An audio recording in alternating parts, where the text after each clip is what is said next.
expect now. maze baraye no mu mihanda. Wow. Bamwe batashya mu gitondo saa 12. Yego nanga abafana ba Rayon na Rayon buriya si ikipe yanjye cyane. Ngurabanga. Like akavuye bakora. Oh, okay. Ariko this time around kubera ariyo kipe yonyine ihagarariye u Rwanda. Yes. I'm really happy for it and I pray ko bagitaha. Even me too ndibona fana Rayon Sport, mfana APR ariko ndi gufana Rayon Sport ubu ngubu. Exactly. Kuko ngejo bundi je they were defeating the South Sudan. I was like, wait a minute, is this the semi-final that we all needed? Nahise mvuga ni kabisa hano mukinnye neza rwose. Yeah. APR murayemeje. So yesterday bakoze imiti rero bakubita iriya kipe yitwa ni Jamus ni Jamwat ibitego bitatu kuri kimwe.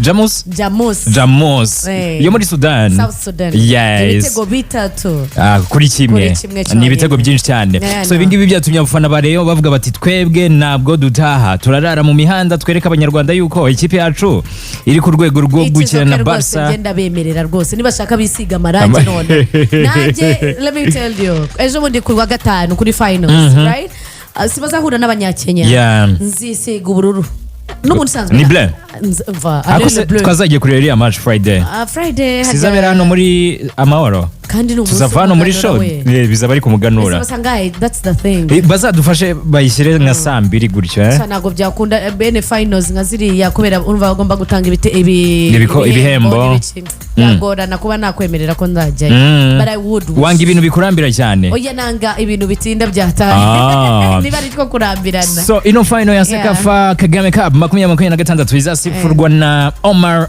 Artan wa musifuzi wo muri Somalia.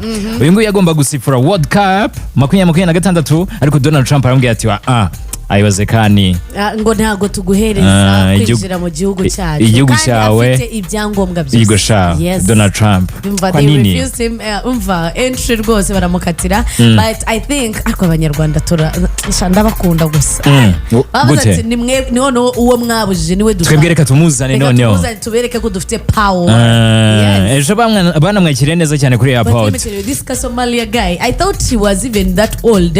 Ni keza gasa nkanjye. Yo. End of discussion. Zoxy. Mbabara mbwira basi ma compliment. Okay. Uba byahura. Zoxy. Kweli cyari umugome. Zoxy basi ngira kajambo keza gusa umvugaho. Oh my god. I need to get out of the car. Capital? No.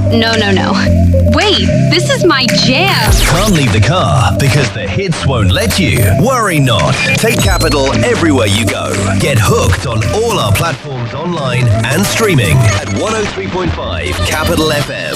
The sound you can't walk away from. Nothing but the hits, baby.